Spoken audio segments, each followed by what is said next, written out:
What's up, y'all, and welcome to The Couch, where we're bringing you the latest in movie news, television, with a dash of our own reviews and commentary sprinkled in there. I'm Kosi. And I'm Cousin Chris. And this is the Real Couch Guys podcast. Sure, Coast. First half of the show, we'll cover the latest movie and TV news. And in the second half, we'll give you our movie review of the week. But first, let's start things off as we always do, with our box office breakdown. Kosi? Let's get into it. Yeah, man. We're gonna do a box office breakdown for this week of May 5th, 2025. Kicking off the list at number one, we got, no surprise here, Marvel's Thunderbolts. It made crazy buku dollars over the weekend. Coming in now at $79 million over the 3-day weekend. Coming in second, we have Sinners making. Dude, and Sinners is killing it right now. If you haven't seen it, go watch Sinners. Amazing movie. $182 million worldwide already made on its budget. So this is crazy. Number three, we have The Accountant 2 coming in at $41 million. Again, forgot there was even Accountant 2 coming out. Love the first Accountant. This is kind of snuck up on me, but hey, good job, Ben Affleck. Right, John Bernthal. Again, number four, we have a Minecraft movie. Just keeps eating up money. Again, this movie has made $398 million. So it's close to $500 million.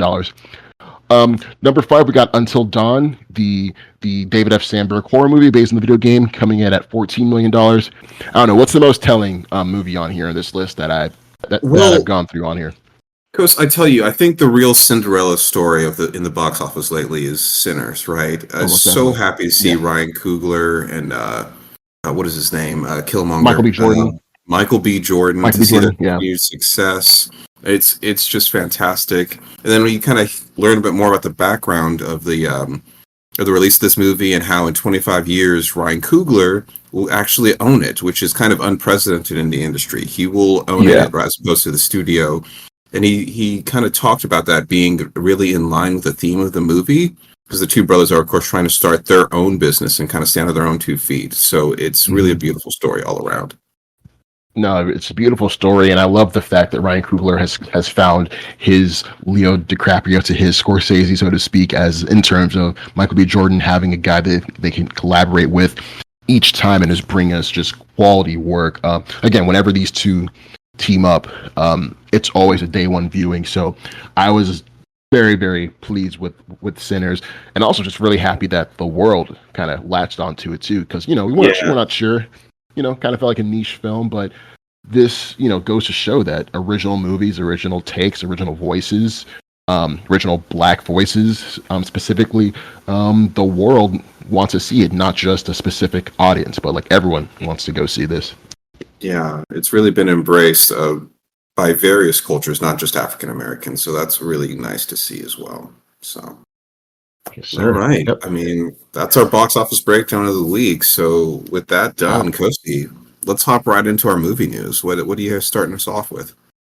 Look, man, I wanted to kick this off with a scare, because who doesn't like being scared? I love being scared. I don't know about you. I don't know if you like horror movies, but I love horror movies from time to time. I dabble. You dabble a little bit of creepiness here and there, but no. I wanted to showcase the trailer for the movie Weapons. Now, Weapons is going to be the next movie in director Zac Cregger's repertoire of horror films. He's the guy that did 2022's Barbarian, which again is one of my favorite horror movies ever. So Zac Cregger, he kind of has a sort of Jordan Peele-esque rise. So Zac Cregger was on the show on IFC called The Whitest Kids You Know. It's this hilarious sketch show. It's like him and 5 other guys that just created these hilarious, absurd sketches. And so for years, Zac Cregger was seen as a funny guy, funny haha guy, and he really is. So when he came onto the scene with Barbarian, he just shocked the world because it was such an effective, really personal horror movie that was very entertaining, that made a lot of money at the box office, and he became a big name. So I saw the trailer. You saw the trailer, Cousin Chris. So what do you think of the trailer for his next movie after Barbarian? Because really creepy. Look, This trailer does exactly what a trailer should do, and that's get you intrigued and curious to watch the movie, right? Oh yeah. You're kind of in the middle of this mystery. Coach, did you want to talk about this, just the synopsis, or I can read it? Or Oh yeah, oh yeah. No, and just real quick before you go into it, yeah, it's basically the synopsis is this: it's a take on a missing child story. So they're following the events of a small American town where, in an entire class of elementary school kids, they just get up at 2:15 a.m. in the morning and just walk off into the woods, and no one knows why they did it and where they are, and their parents are just freaking out, and their teacher is kind of caught in the middle of this because she's suspect zero, and so they're trying to figure out just what the hell happened to all their kids. yeah, no, I mean, it pulls you in early on. It's so intriguing. We have this kind of creepy narration from a little girl just saying, like, "Hey, this here's the story," right? Mm-hmm. And very, I feel like there's a lot of truth to it in real life, right? Like, even though this happened while the kids were at home in the middle of the night, why is it only? Of course, the parents are going to blame the teacher, right? Like, how come only the kids in her class disappeared? We, as human beings, we love to have a scapegoat. And so I think she's going to be in for a rough time. It looks like she might just be haunted by some of these children as well. We don't know if they become ghosts, but we do see some self-mutilation, some certainly creepy things happen along the way. So I'm ready, man. I want to check it out. Oh yeah, definitely want to check it out, and definitely just it kind of points to that primal fear of where are your kids in the middle of the night? Are they missing?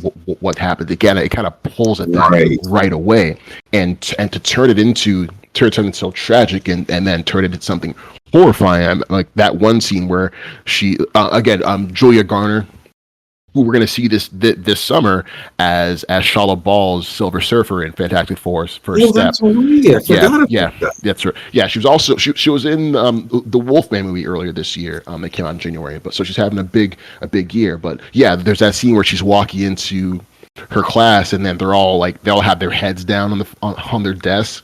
Yeah, and, just right away.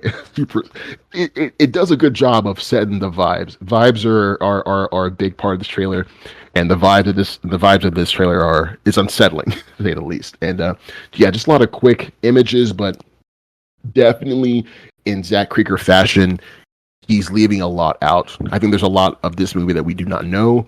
Yeah, and we have to go and see it. Yeah. So hey, it did what it needed to do. I'm invested. I'm looking forward to checking it out. Yeah, and then one interesting thing I took from just looking up on this is Cregger. He's always taking from his own personal life when he when he comes up with his stories and writing. And he said for this one that he had a tragedy in his life where he lost someone very close to him suddenly. And through his grief, he just started writing weapons. He started writing what became weapons. There's a lot of rewrites, but that was the catalyst for writing. And it was a way he's saying that this movie is a way for him to help deal with those emotions of loss, especially immediate loss, and loss of I don't know what it is, but in this case, in weapons, it's loss of a child. So now, very curious to see. Yeah. What's the significance of the title? Because if we take it at face value, it sounds like, okay, apparently the children are the weapons here. So yes, there are many rumors. So I'm thinking this is more. I think he's taking a play off of. There was a movie in the 50s called Village of the Damned. Okay. It's been if you see it it's you've probably seen the poster. These silver-haired kids with white eyes who have psychic powers.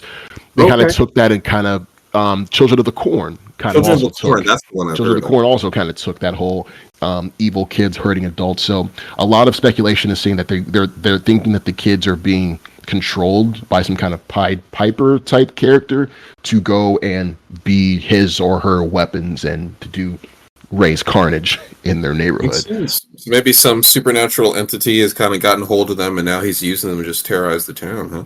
Yeah. Again, this will be it's Zac Cregger. He definitely plays things close to the vest. So I'm curious as to what he's going to do with this. But yeah, I'm very excited for this. I believe Weapons comes out, I believe, this fall, if I'm not mistaken. So we don't have that much longer to wait for it to come out. Let me see here. It comes out August 8th. So yeah, 3 months from now. I'll be there in person. We'll go check it out. Me too. All right, Coach. for that one. Next up, this is another one for you, from you. Talk to me about Sergeant Rock, my friend. Dude, like, all right, look, I'm glad that James Gunn is over at DC. You know, he's turning the ship. The ship wasn't looking too good; it was sinking. But now James Gunn has turned it around. We got Superman Legacy coming this July. We're super excited for. We have all these new plans and whatnot. But in the midst of this, some things, you know, unfortunately, have to get cut on the cutting room floor. And it's inevitable. It happens. It's all good. Yeah, it happens. So yeah, we got word that that the Sergeant Rock movie by Luca Guadagnino. He is a very, very talented director. He did movies like Call Me by Your Name. He also did the Suspiria remake. He also did recently the movie Challengers with Zendaya recently. So yeah, he's made a great filmmaker. Interesting choice to make a Sergeant Rock movie. So Sergeant Rock, he's if you guys watched Creature Commandos, he was actually featured in there. He's an old school DC Comics character from like Silver Age kind of. He's this military guy who once served on the Creature Commandos, and so they're going to make a movie about him with Luca Guadagnino set to direct. But we got word that it got canceled. So according to THR, they're no longer moving forward with production. James Gunn mentioned this earlier. They're actually going to get one of the guys in Michael Feist. He was in Challengers. Also, he's in West Side Story. He was going to star as Sergeant Rock in this. Okay. That was all. At first, actually, was going to be Daniel Craig, but then I guess he opted out. But that's probably going to be this guy. But you know, they're setting. They're even doing pre-production in England. They're going to start shooting this summer, 2025. But now it's scrapped. So it's unfortunate. You know, he's not a very popular character, but you know, I was still very intrigued by the director. So yeah, it kind of sucks actually. So it's really interesting that James Gunn DC decided to move forward with this project in the first place, because I mean, look, Sergeant Rock, essentially World War II soldier who served in the infantry as a non-commissioned officer. That's the character. So, I mean, was originally introduced in 1959, apparently, so might have been semi-popular at the time. I'm not sure, unless James Gunn just wanted to make a World War II movie and just have him killing Nazis. Maybe he could have G.I. Robot from Creature Commandos in there. That could be interesting. But beyond that, I don't know. When you have such a massive roster of characters to pick from at DC, why pick this character at all? And then this is who you pick so early in the process, you know? Yeah. Unless, you know, this is about world building, right? And it's like, okay, we want to show the roots of this universe in World War II. Maybe something happens that he wants to build off of going forward. It sounds like it, but yeah. It also sounds like he wanted to really work with Luca Guadagnino, and I don't blame him. He is a very talented director. He's a director that, you know, picks and chooses his projects carefully.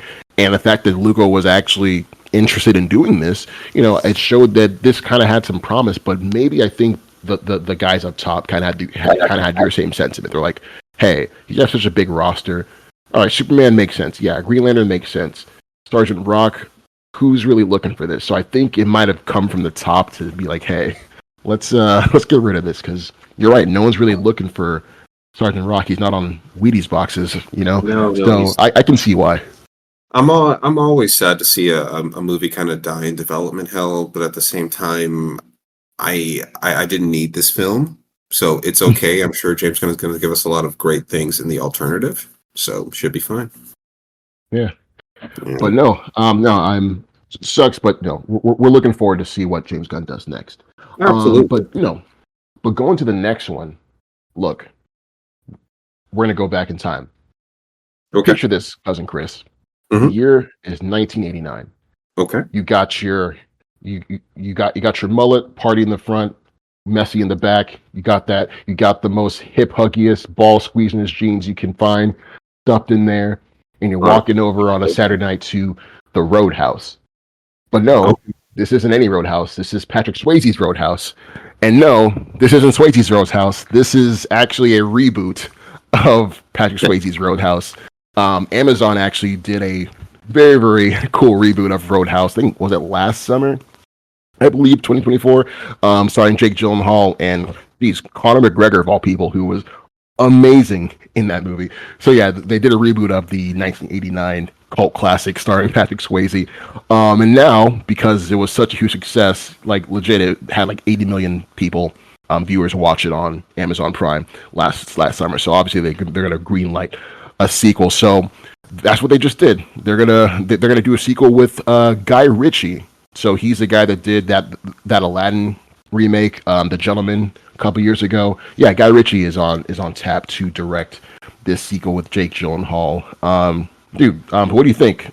Did you see the Roadhouse reboot on Amazon?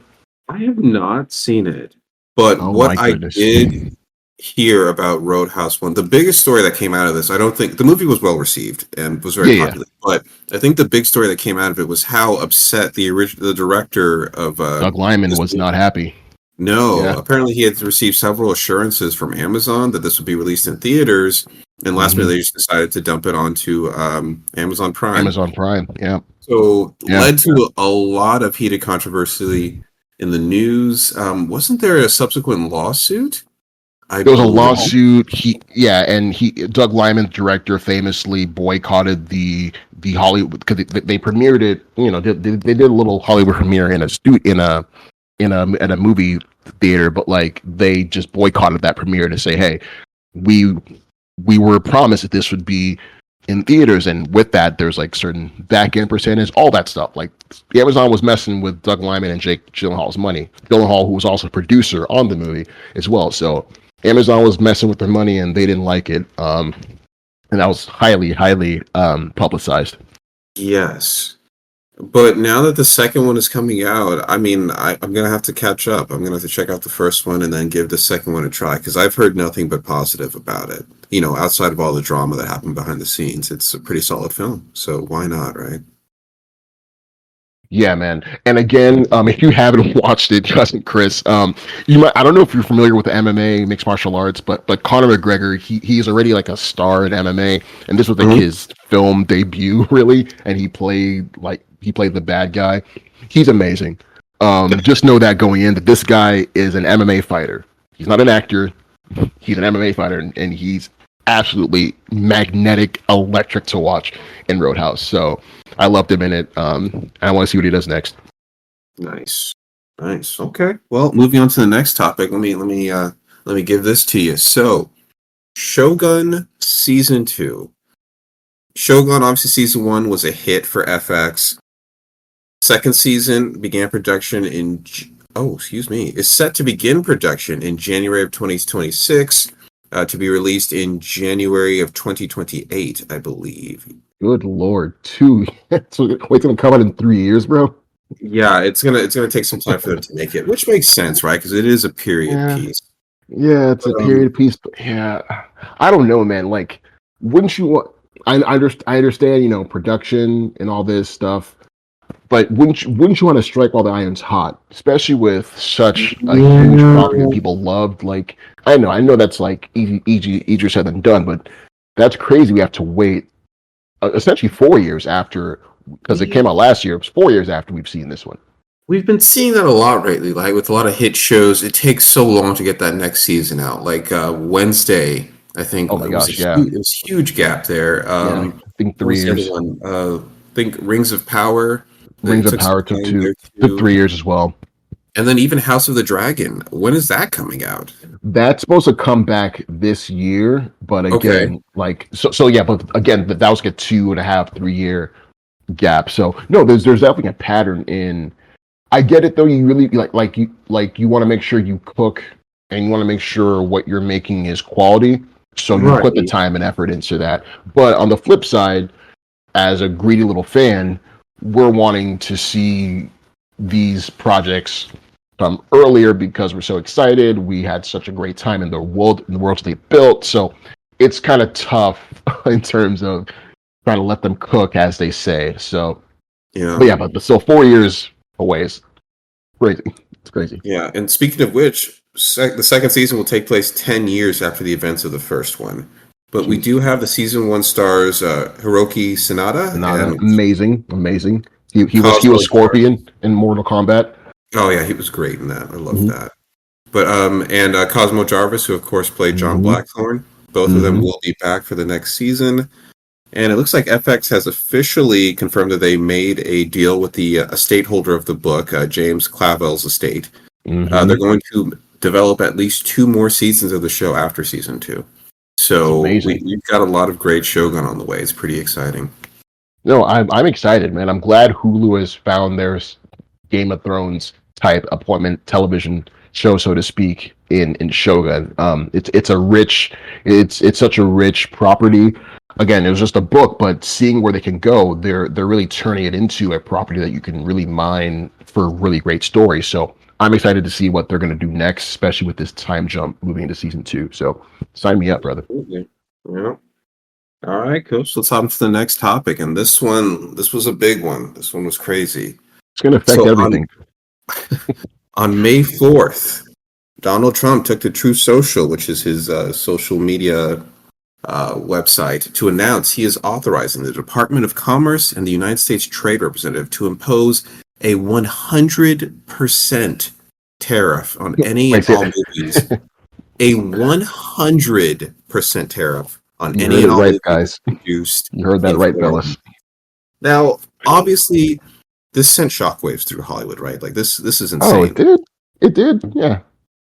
Trump has kind of deemed foreign productions as a threat to national security, according to his Oh, you don't posts. say. Okay. And he feels that they're Interesting. also bringing messages of propaganda into the United States. Oh, like there Now, are other places outside the U.S. like that kind of propaganda? now, in general, many Hollywood productions have moved overseas or to Canada or countries like the UK, Australia, because they offer financially compelling incentives that kind of help lower Mm-hmm. budgets, right? Mm-hmm. Which is great. As a business, you want to try to keep budgets low so that when you release it in theaters, hopefully you get a really big box office and recoup your costs, make some profit, and be able to continue making movies. But with a massive tariff like this, I mean, this is just going to inflate movie budgets if this comes through. We still don't have details. All right. A White House spokesman said on Monday that no final decisions have been made on whether to impose a tariff on foreign produced films. Things are still kind of up in the air, but it has a lot of people very worried and very nervous. So, Kos, what are your thoughts on this, man? We could be facing some very expensive times going to the movies because they're just going to pass the costs off to us, the consumer, and then less people go to the movies. It just hurts the industry as a whole. So Yeah. I just at the top, the whole idea with a tariff is, if you're the country that's imposing this tariff, the citizens like us are the ones that kind of pay for this. But basically, like so to speak, the savings are passed on to us, and so you kind of hit the nail on the head. We might see this play out in higher movie ticket prices, definitely higher production costs for these movies. So let's say something like Avengers: Doomsday, that films in Pinewood Studios in London. If we're going by what he's saying, again, there are no final decisions here, but if we're going by what he's saying, whatever production costs that they put into, they're going to have to cover, there'll be 100% tax added on top of that. So if you're spending $100 million on your production, you're going to have to worry about another $100 million price tag added on top of that. So if the movie is a big hit, it's going to be marred by that. It's going to be marred by the fact that there's that tax on top. But if your movie is not such a big hit, it's going to be even greater of a hit because it's going to be marred by that tax on top of it. So, but the bottom line, I don't like this move, but I can see where he's coming from in terms of the problem. There is a need to have movies be made on American soil. There's a push to have them made here. Unfortunately, the tax breaks for, let's say, a place like California, they don't offer great tax breaks to make the incentive to have people come make the movies there. So this tariff making it harder to make movies outside of the U.S. where it's been cheaper to, that's where we get just a little tangent. Sergio Leone, famous director, he directed Good and Bad and the Ugly, Fistful of Dollars. He filmed all of these incredible, iconic American Western movies. He filmed them all in Italy. And that's why they're called spaghetti Westerns, because we're able to film them in Italy for like almost half the cost of filming in America. So that kind of kicked off an idea of filming stuff overseas. Famously, Lord of the Rings was filmed all the way in New Zealand. What Trump is doing is he's making it harder to film stuff like this in places where it'll be cheaper. So it kind of puts a strain on everybody involved. So I don't see how it's a complex problem that requires a complex solution, and this tariff is just a very general waving of a wand, but it's not even fixing it. It's just kind of making it worse. Right, and here's the thing. To be fair, it's not always even about what is it, the financial incentives that are given overseas, right? Sometimes your character just needs to go to an exotic location. Maybe they have to go to Egypt. Maybe this is a Bond film, right? He's all over the world. Oh my gosh, you're right. So if you make that more challenging for them, I mean, look, here's what's really going to happen, right? If studios are facing this additional financial risk, they're going to stop taking creative risks. People like to complain like, oh, all we get is remakes and reboots. Well, yes, because they want to take known properties that people already know and invest in those, as opposed to taking some indie thing or some new concept that no one's ever heard of. It's too risky. And if you kind of impose these tariffs on them, it's going to make that even worse, right? We're only exclusively going to be getting sequels or reboots or remakes to things that they know and can films. Yeah. So it definitely kills smaller movie makers who can't fit the bill of having 100% extra tax on their movie. So it'll just knock out. We already weren't getting mid-budgeted movies like $30 to $50 million movies. We weren't getting those anyway. But now with this, we definitely won't get those. And on top of that, I think a thing that I want to really, really harp on is he's calling anything that's made overseas a national security threat. Donald Trump was famously upset and triggered when Parasite won for Best Picture. I think it's because he just can't read subtitles, but no, it's because it's a foreign film. And he kind of took that as a how dare this foreign film win Best Picture. And so that idea of trying to punish foreign filmmakers, foreign films, anything that's not American, it's short-sighted, very, very short-sighted, and again, it's just backwards. And so I kind of want to harp on the fact that even if anything that's produced overseas, he's even saying, is deemed as a threat. So there's a lot of anime studios, a lot of animation studios, a lot of CG studios that are overseas. Is a guy that's rendering the Red Hulk, is he thinking of American propaganda as he renders the Red Hulk for 100 million times? No, he's just trying to get this done. It's a job, but Trump doesn't see it as that. So the fact that he's kind of putting in his own political leaning into this, it just goes to show this. He didn't really think this through. This is just a way to punish his enemies, and that's really what his whole revenge tour, so to speak, has been. So it doesn't really surprise me. It's just really upsetting. It's we'll see how it plays out, but we'll see. In the meantime, let's move on to a happier topic, man. Yes, please. Well, speaking of movies that might be affected by the tariff, Avengers Doomsday. Hey, man, everyone's really excited for Avengers Doomsday. Comes out comes out a year from now.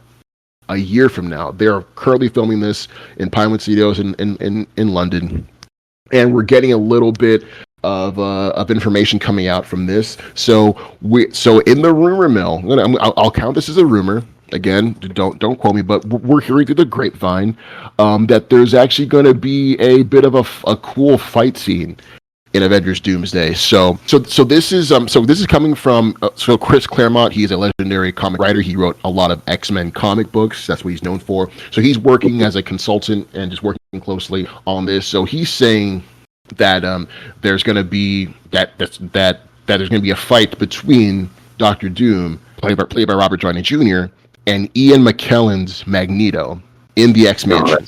So we all know that the OG X-Men, they're going to be coming back for Doomsday. We saw the big announcement. Also, a bunch of other characters that they didn't even mention in that 50 character long video.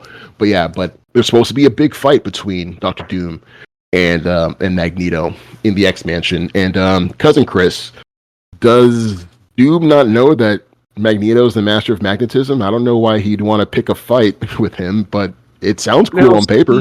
Here's the thing, though, right? Because this is actually a common little comic book nerd debate, right? People like to say, "Oh, Iron Man is so badass and so strong that he could even take out Magneto," and then people, the opposing side will just hop in and be like, you remember the part where he's covered in metal, right?" So yeah.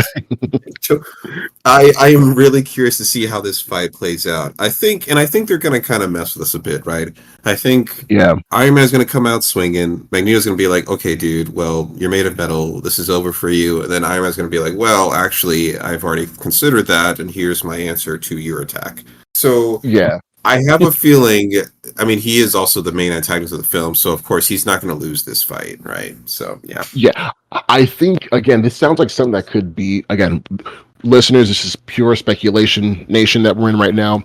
We're just going by just what we're hearing, but I think this could kick off the movie.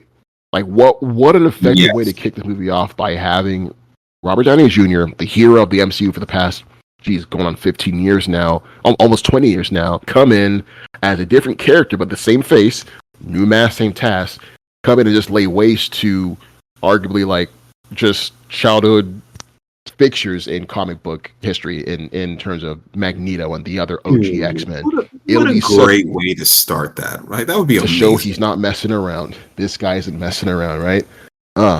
Like, comes into the X-Mansion, just wipes out everyone, including Wolverine, Cyclops, Nightcrawler. Jean Grey. Yeah. A great opening sequence. Yeah, that would be awesome. Because, I think, I don't know about you, I remember when it was in Comic-Con, when it was announced that Robert Downey Jr. is coming back as Doom, definitely sent seismic shockwaves through all of nerddom. A lot of folks were mad. Some folks like me, I was like, that's weird, but I'm gonna let them cook and see what they're gonna come up with, because if the Russos are involved, which they are, the same guys that did Winter Soldier, Civil War, and Infinity War and Endgame, these guys are back. If they're involved, I'm willing to give them a chance as to what they're gonna do here. But in terms of just the concept of taking a hero that we've known for so long and making him a villain, do you think this will work? Yes. I think this will work. I actually think that I was one of the ones that felt this was a great decision the moment they announced it. Because here's the thing about introducing a new villain. They were going with Kang originally, right? And the thing is, you have to put a lot of work into building up that villain, to making him a credible threat against such powerful opponents like the Avengers, right? Right. Once we knew that they had to scrap Kang because of the situation with what is his name? Jonathan Majors. Jonathan Majors. They had to scrap that. It was like, okay, well, what do? You spent so much time trying to build up one character. Well, here's exactly what you do. You bring back a character we already know and love and turn them into a villain. Because already there is built-in emotional stakes for the other characters, right? This is someone that they looked up to, that they admired as a leader and a source of strength, and now all of a sudden, while they're still dealing with the mourning period of his death, he's back and he's evil and he's out to kill them. There's so much to unpack there, Brilliant decision on Marvel's part. I think it's going to be a really exciting move for the MCU as a whole. I think it's going to get people really, really energized again, because we've seen a bit of a fall off in terms of this phase, right? People have been really iffy. We've seen some not so great film projects and some not so great TV projects on Disney Plus. The MCU needs a big victory, and I think that's what Doomsday is going to give them. Yeah. No, I definitely agree. But I can also see, even though I don't share the sentiment, I also definitely see the detractors' point. As in, I can see how this can be seen as a move of desperation to, get people back on board with Marvel, who has been doing so well over the years. But I'll say this: yes, it may seem that way, but again, I would say the Russo brothers wouldn't do something this crazy unless they didn't have a good story. Again, you don't rule out Michael Jordan. He's gone 6 for 6 in the championships. He's never lost in the championships. The Russo brothers are 4 for 4 in terms of these Avengers team up movies, and whatever they have cooking, I'm always there day one to see. They definitely have an uphill battle to climb in terms of getting the public back on to caring about these, and that's a big thing. Having us care about these characters and the stakes and what they've done. We're going to go to in a little bit with Thunderbolts, but what they did with that ensemble cast of characters, making us care about them in a 2-hour period. That's what the Russos are going to have to do in terms of getting us all back into feeling like, how we used to feel in old school MCU movies. So I'm definitely generally excited for what they're going to do with Doomsday. Again, we're about a year away to see, and I'm super excited for this. Yeah, absolutely. Okay, so with that done, let's hop right into our movie reviews. Really excited this week to review the MCU's latest project, Thunderbolts. Or can we say it? Can we say it? Actually, yeah, I guess we can now because we can talk about their new campaign to cover it. But basically, the asterisk new Avengers is now known is to indicate that they are the new Avengers, and they've had a really. I didn't know we were going to get into it this early, but let's talk about the new campaign ad real quick. So, if you've been kind of paying attention to social media, we've seen Sebastian Stan, who plays Bucky Barnes, the Winter Soldier, kind of going around and replacing the old Thunderbolt posters with a new one that says, the Thunderbolts name is ripped off and it now says the new Avengers. Marvel has been doing this on all of their social media accounts, just like announcing to everyone, by the way, this is the true title of the movie. I was really surprised that they did this literally the week after the movie came out. Seems really early. I mean, not enough time to breathe. No, didn't let that breathe. We had Thursday night previews and an official release Friday, and by Monday they were announcing to everyone the big reveal. Look, I remember. Go ahead, man. Go ahead. No, I'll just. Do you remember Comic-Con 3 years ago, 2022, when they first announced this, and they announced it with the asterisk, and Kevin Feige himself said. He said soon after the movie comes out, we'll understand why that asterisk was there. So I thought back to that looking in this week into they really wanted to make sure that first wave of fans and critics saw it, and then once they saw the immense great word of mouth and buzz that it got, they were like, okay, cool, we can't really hold this because everyone has seen this, so let's just go and pull the trigger. So I can kind of see why. It's a mixture of that and just pure excitement for what they've done. So I'm cool with it. I guess they knew, like, okay, the diehard fans, they're gonna go opening weekend. They're gonna tell everyone they know, so we don't. There's no point in holding it back. But I do feel bad for the handful of MCU fans that were like, okay, I just couldn't go this weekend for whatever reason, and they kind of get spoiled here by seeing this new ad campaign. So unfortunate, but I get it, right? I definitely get it. But no, I thought it was really cool. That was a really cool way to mix that in with the marketing and tie it in with just a really big plot point of the movie and again key point of the movie at the end with it. Yeah, I don't think we've seen them ever do something like this before, right? Where they've less than a week later, they start changing the title of the movie, things like that. Just really cool. Yeah. But beyond that, there's so much to talk about with this film. Let's hop right into it, man. Overall thoughts. What were your overall thoughts just of the movie itself? Well, okay, we'll tell you what. Before I even get into that, oh gosh, how do you feel? We talked about the fact that they're the new Avengers, according to the new title. How do you feel about them being the new Avengers? Do you think that this is just a gimmick? Is this going to last for more than one movie, or is this just like a one film thing? I think it's going to last, and here's why. I think what Thunderbolts did so great with this movie is, it's one thing to take, out of the box characters or characters that wouldn't ever work together and put them on a team like this. But the way they did it in Thunderbolts, they felt, not want to be cliche, but they felt like a family who'd really gone through an emotional battle with not only their own demons, but a close friend of theirs demons. Like they fought. So to Bob's own demon, they fought as a group, and they came together and became a closer group because of it. They essentially almost sped up that whole team building thing and just had it be in that one movie, where it took the Avengers a couple movies to really be that whole fighting team. But in this one, they're able to fast track it, but they did it in a way, in an emotional way, really, that really resonated with me, resonated with a lot of people. Mental health is a huge thing, and just the message of, you can't. The Ancient One had this incredible. It's one of my favorite quotes in all of MCU. The Ancient One in Doctor Strange told him that we never we never lose our demons. We just learn to live above them. Wow. It's such a powerful thing where, it's what Bob was trying to do was he was trying to like I think we're always taught to stand and fight against that inner darkness inside. Fight it, stand and fight, beat it up, fight it. Yes, that's a great sentiment, but it's a losing battle because you're fighting it alone. Exactly. But what the Thunderbolts posited is, what if you could fight that demon, but with the help of people that understood you, that had your back, knew where you're coming from, that really, really wanted to see you succeed. And it's just a universal message of you still keep those scars; they're still there, but you learn to live with them and live above them. And that's kind of what Bob did at the end, and that's kind of what the whole team did. They all learned to live above whatever inner darkness. So I just love that message, and I love that that's what brought them together as a crew.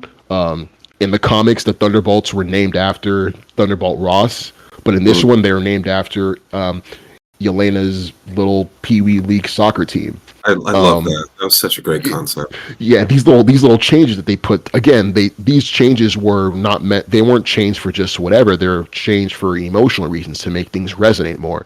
And so that's what I love most about this movie. Directed by Jake Schreier, who directed Beef. It's an amazing series on Netflix. So just so happy to see basically an indie director come in and just knocks out the park with this movie. So yeah, I love this movie. Oh gosh. Okay, let me start with answering the how long are they going to be Avengers question, then we can talk about the emotional journey these characters go on. Right. There's so much there.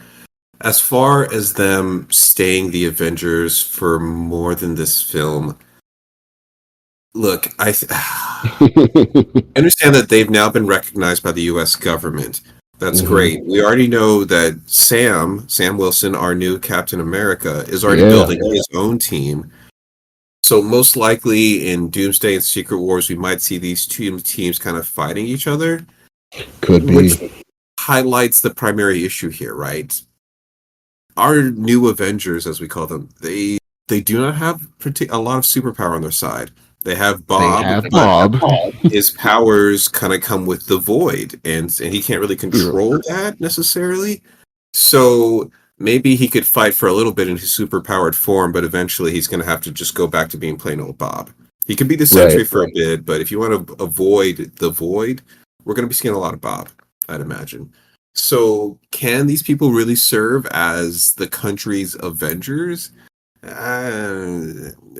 We probably get some decent fights out of them, but they have a lot of limitations. They do. It's definitely a great question, and it kind of points to the end credit, the mid credits montage where they were showing the newspaper clippings of like Not My Avengers or B Vengers or the world heard around the world. So they're really kind of like priming us as an audience to almost reject these new Avengers. And almost by the time that it's done, we're like, nah, I actually like Red Guardian. And no, you can't say that about Yelena. She's amazing. She's an amazing Black Widow. Right. And so we're rooting for them. They're scrappy, but it's at the same time, guys, I don't think you're the people we need to be defending this planet. You can certainly help, but you're not the A squad. What I see? I'm sorry, go on. No, go ahead. I'm sorry, but you know what I see them doing? I see them being more of like the street level Avengers. Like I see them like while Doomsday is happening, there's some cosmic stuff going on. The Thunderbolts will be in the street helping, doing what they did in this movie, helping people out, just saving people. Maybe we'll see even like someone like Daredevil. They might even have like the Defenders and the Thunderbolts kind of tackle all the street level stuff. And there'll be some tension, but then they'll work together. See, and that's the thing, right? We have that street level team, and we've seen it in the Defenders. Daredevil still has his show going. Spider-Man might even help Daredevil at some point. So even as far as a street level team, they could certainly be helpful, but they're still not even necessarily the A squad there. Yeah, I don't know. It's going to be really interesting to see what they do. But hold on, you brought up that post-credit scene, so let's just hop into it real quick. Oh my goodness. Look, it's awesome, but at the same time, I felt like, well, this just spoils the ending of Fantastic Four. Clearly, True. I mean, they end up in some sort of what would you call it? Parallel time rift, whatever it may be, and they end up in the main MCU continuity. 616. Yeah. I'm guessing maybe their planet succumbs to Galactus. Maybe they don't succeed in their mission, or they sacrifice themselves to succeed. But either way, they end up in the main continuity. So, yeah, I think so. Again, the movie's not out yet for Fantastic Four, right. But the prevailing theory is that Galactus is coming to Earth for Reed and Sue's son Franklin. Now, Franklin Richards in the comics is an Omega level mutant. He's one of the most powerful characters in the comics. He's super OP, and Galactus understands this, and Galactus wants to take him to absorb his power. So the speculation is that Galactus is coming to that world for Franklin. Now, the Fantastic Four are trying to evacuate that world to save it from Galactus. That's why in the trailers you've seen Franklin, Reed Richards is looking up parallel universes, like dimension rifts on his markings on his chalkboard. So I think they leave. I don't think Galactus eats that world. He very well could, but I don't think he eats that world. I just think the Fantastic Four leave it and just leave everyone they knew and loved behind to come to the 616. Definitely could be seen as a spoiler, but definitely just opens up just more questions as to, okay, they're here in 616. Well, that just means there's an incursion then, and this could mean the end of 616 then, because now whatever universe they're coming from, it's opening that rift causes the incursions, and Reed knows this, or maybe this version of Reed doesn't know this, but who knows? But that's going to bring along this other big set of issues. So, I'm very, very curious to see just what they do with that, just off of that scene. That's so strange to think that the Galactus is coming to the planet just for one kid, as opposed to eating the planet, which is his whole thing. He is the devourer of worlds. Yeah. But I mean, maybe that would explain why he's so relatively small in the trailers we've seen, right? I mean, he's able to walk through the city. Yeah, he's only the size of a skyscraper instead of being the size of like a planet. So it's kind of strange, but that might be the explanation there. I do really wish that maybe we got this as a post-credits. If Thunderbolts had come after Fantastic Four and this was the post-credits, it would make more sense. But for them to kind of toss the scene in there and spoil it a bit, I don't know. Because now we're going to be sitting in Fantastic Four waiting like, okay, well, whatever happens, we know that they end up in the main continuity by the end of this thing. So, True. It's fine. It's fine. But let's dive back into the main story, though. And one more thing to just add about that post-credit scene. Yeah, that post-credit scene was directed by Joe and Anthony Russo. So that's gonna be some carryover into Doomsday already, with just how how visually it'll look, how like they'll sound. So it's kind of a little bit of a precursor to what we can expect coming next year from them. Yeah. But, Kos, you touched on this earlier. Just in writing, we talk about the A story and the B story. The A story is all your action and, like, you're pursuing the bad guy. You're going to have a lot of big fights and punches and explosions, all that stuff. The B story is the emotional journey your character goes on, and it's what the movie or book is actually about. Here with the Thunderbolts, my gosh, Marvel really went all in. They put in the work on the B story to show the emotional journey of these characters, particularly Yelena, the White Widow, right?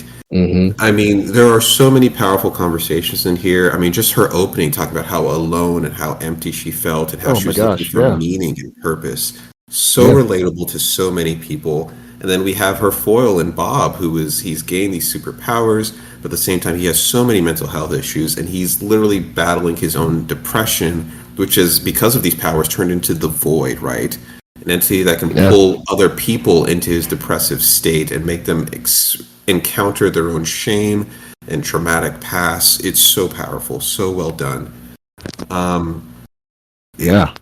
If we want to talk about this as being another one of the Suicide Squad-esque movies, this is a great sliding scale for A story versus B story, because in DC's original Suicide Squad movie, that was all A story.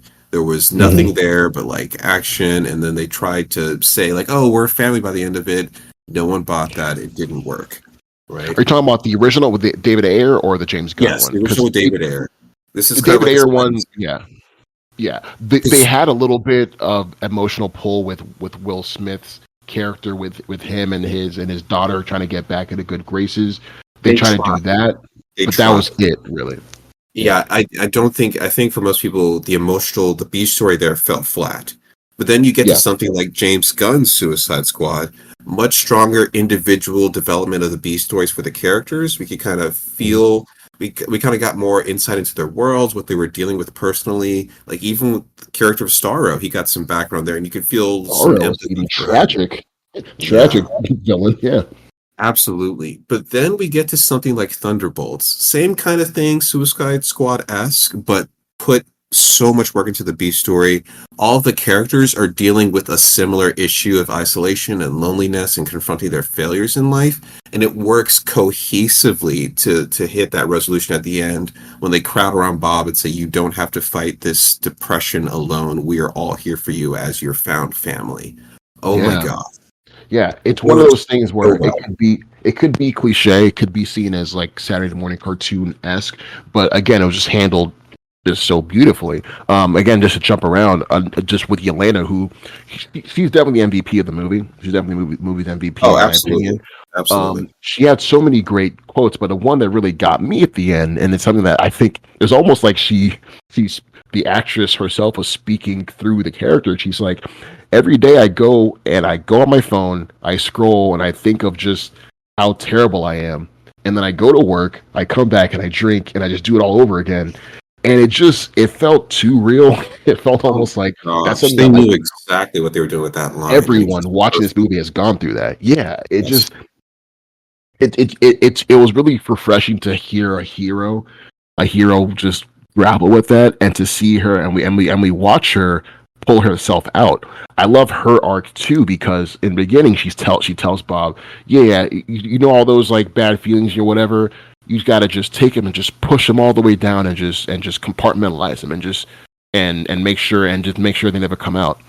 And it kind of changed to, no, you got to let everything out, let it all out so people can see, so they can better help you. And Bob took that, and when they went into his mind in that whole incredible sequence in the third act where they were going through the little rooms in his mind, he did just that. He took it all and just pressed it down and compartmentalized it all to where, nobody could get in, and he needed serious help to be dragged out. Again, just so many different things that they did to convey this message of not just loss and pain, but redemption, and feeling that, yeah, it sucks, but the sun comes out. Everything, the world keeps spinning, and this fight that you think you're alone in, you never really are alone. Right. And that's the basis of the Thunderbolts, and that's what I think makes them such a strong team. Yeah, like the Avengers, yes, they're a strong team, but the emotional core of the Thunderbolts is what makes them such a formidable force, because at their core, they're helping each other through horrible things they've all gone through, and they all show their scars to each other. Yeah, it's amazing. Look, okay.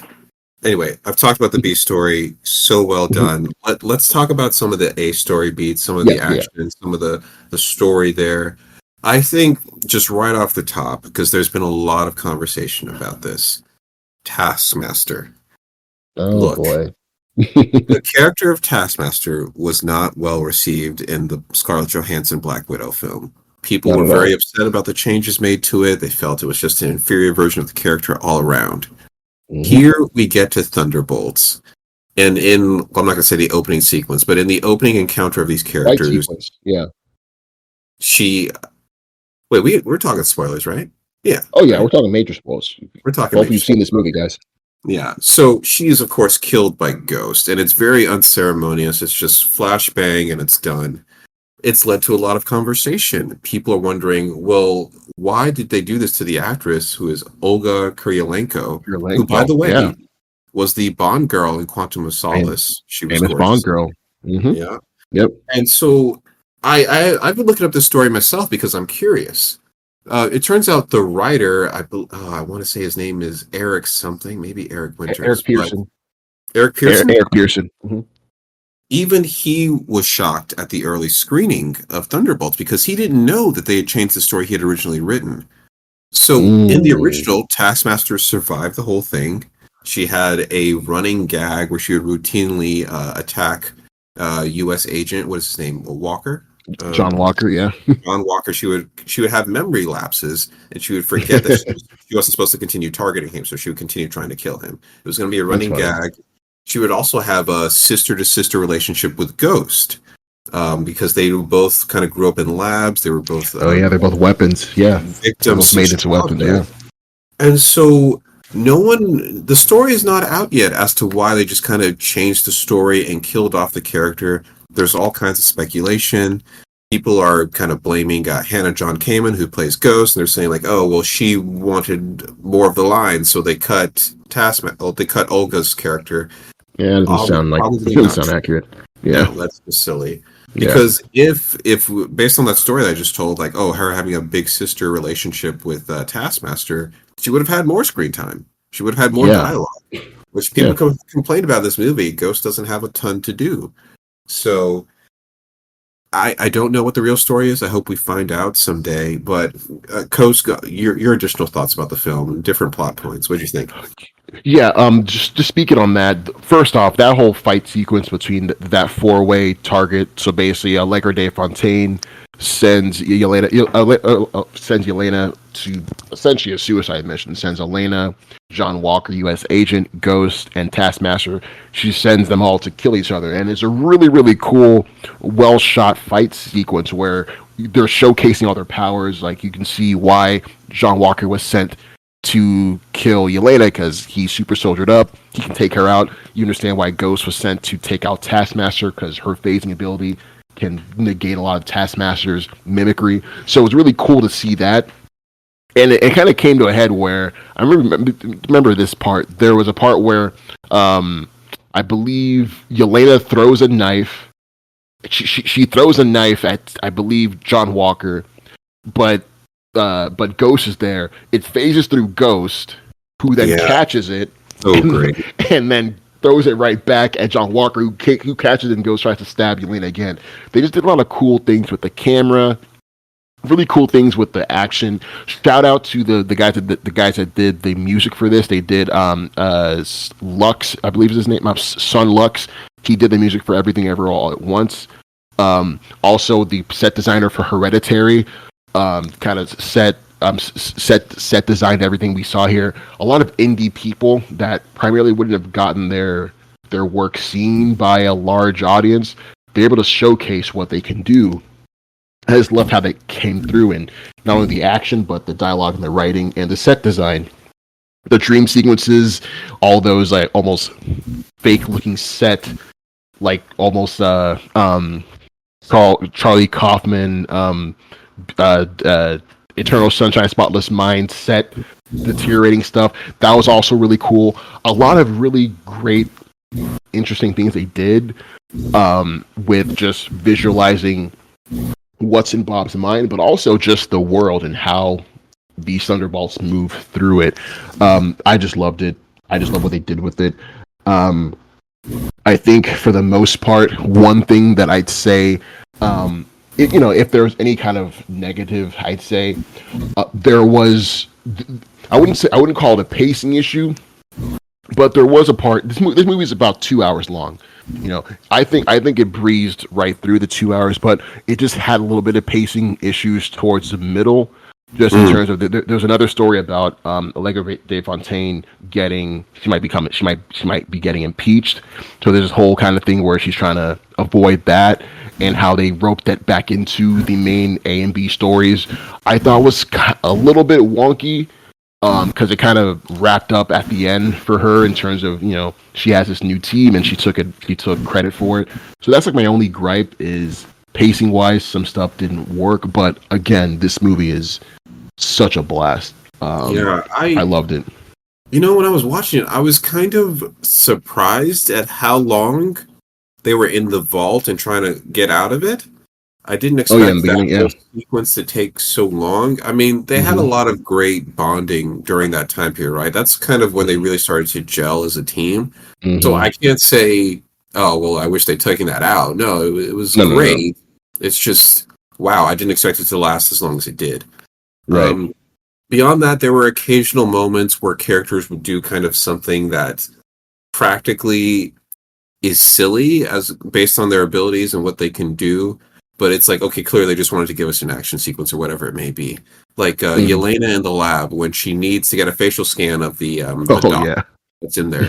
Like she has stingers, she could incapacitate this person at any time, but instead we kind of get more of a drawn out fight sequence where she's narrating it, and I'm like, okay, I guess this is more entertaining, but at the same time, just shoot the guy and get your facial scan thing done. It's not that hard.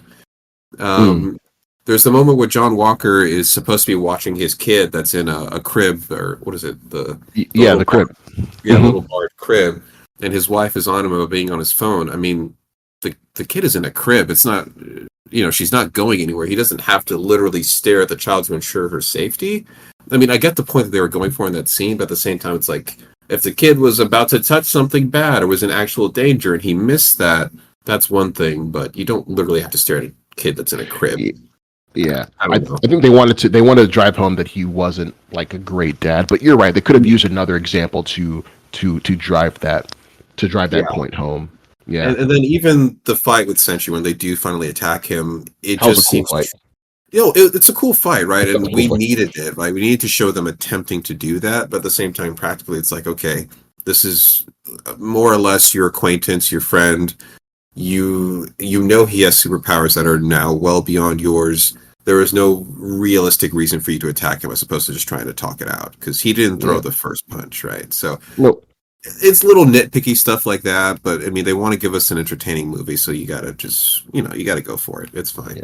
No big deal. Man, I'll say this: the action sequence with Bucky in the desert when he rescued them, legit got flashes of Arnold Schwarzenegger in T2. He straight up did the move. Like Bucky pulled up in his bike, took the guy's shotgun, cocked it like in the motion that Arnold did it and shot it. And then when he took it and like he used his metal arm to stop him and flip it. It was a sequence that it seriously was one of the coolest action sequences I've seen in the MCU in a while. It was inventive, super cool, and just well shot. Again, I have to give props here. I want to make sure I give props to who it's due on this movie, but because just the look of the movie, first off, it looked amazing. It's almost filmed and shot almost like to look like comic book panels at points. Just the way that they're Andrew Dros Palermo is the cinematographer for this. So, this guy shot The Green Knight, that movie. You saw The Green Knight, so he shot that. He shot You're Next, which I also love. Yeah, he shot A Ghost Story. So again, he's done a lot of smaller stuff, but he definitely has an eye for action and for movement and for what an audience would like visually. So yeah, I love his work on this. So look, at the end of the day, we've said our piece, but everyone needs to go see Thunderbolts. It is completely worth the price of the ticket. Great time at the movies, great emotional journey for these characters, and great action. So if you have not seen it already, please do go check it out. Yeah, and also if you want to hear a more in-depth review of this, since we haven't gone, we can go even more in depth. But you can catch a more in-depth review of Thunderbolts on our flagship show. It Was Mooney. You can catch me and host Wani B as we put our review for Thunderbolts. So look out for that on Spotify and other podcasting platforms coming up. But yeah, that was our review of Thunderbolts. Yeah, and I want to thank you, the listeners. And if you want to keep hanging out with us, you can find us on Spotify and YouTube and listen to more of our content. Just search the Real Couch Guys podcast. And once again, I am Cousin Chris. And I'm Kosi. And until next time, peace. Peace, guys.